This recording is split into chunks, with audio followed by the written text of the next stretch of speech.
కాంగ్రెస్ అధికారంలోకి వచ్చింది, కరువు తెచ్చిందని విమర్శించారు మాజీ మంత్రి హరీష్ రావు. తెలంగాణలో లక్షల ఎకరాల్లో పంట ఎండిపోయిందని ఆవేదన వ్యక్తం చేశారు. 2 లక్షల రుణమాఫీ అయినా రైతులు ఎంపీ ఎన్నికల్లో కాంగ్రెస్ పార్టీకి ఓట్లు వేయాలి, రుణమాఫీ కాని వారు బీఆర్ఎస్కు ఓటు వేయాలని చెప్పారు. కాంగ్రెస్ ఇచ్చిన హామీలు నెరవేర్చినందుకు ఓట్ల కోసం వచ్చే ఆ పార్టీ నేతలను మహిళలు చీపురు కట్టలతో తరపాలని వార్నింగ్ ఇచ్చారు. సామెత ఉంటది, కాలు పెట్టిన యాళ్ళ అంటారు. కేసీఆర్ కాలు పెట్టిండు, 10 ఏళ్ళు కరువే లేదు. ఇప్పుడు కాంగ్రెస్ వాళ్ళు కాలు పెట్టిండు, మళ్ళీ కరువు మోపైంది. కాంగ్రెస్ వచ్చింది, కరువు మోపైంది. ఇలా రాష్ట్రం మొత్తం లక్షల ఎకరాల్లో పంట ఎండిపోయింది. మళ్ళా మోటార్లు కాలుతున్నాయి. అలేవే ఊర్ల పొన్న మళ్ళా మోటార్లు కాలుతున్నాయి.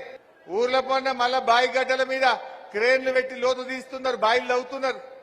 కొత్తగా బోర్లు వేసే పరిస్థితి వచ్చింది. మళ్లీ రైతులకు కష్టాలు మోపైనాయి. ఇలా ఏ ఒక్క హామీ అమలు చేసినారు కాంగ్రెస్ వాళ్ళు? ఎన్ని చెప్పిండ్రు?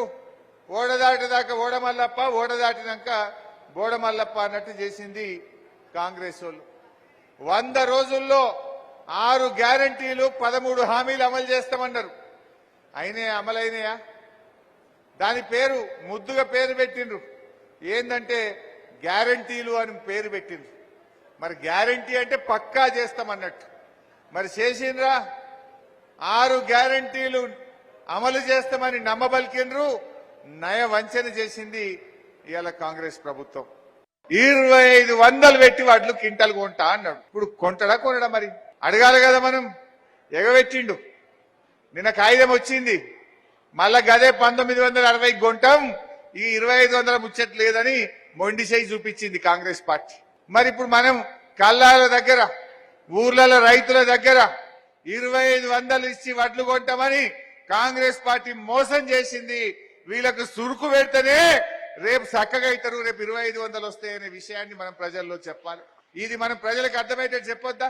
రేపు నేను అసెంబ్లీలో గట్టి కొట్లాడాలంటే, బిడ్డ నువ్వు 2500 ఇస్తా అని మోసం చేసినావు, అందుకే నిన్ను మొన్న ఎంపీ ఎలక్షన్లలో చిత్తుగా ఓడగొట్టిండ్రు. ఇప్పటికన్నా 2500 ఇయ్యని నేను గట్టిగా బల్ల గుద్ది రేపు అసెంబ్లీలో అడగగలుగుతా. అందువల్ల ఈ ఎన్నికల్లో 2500 ఇస్తామని రైతులను మోసం చేసిన కాంగ్రెస్ కు గుణపాఠం చెప్పే విధంగా రైతులకు, ప్రజలకు మనం చెప్పాల్సినటువంటి అవసరం ఉంది.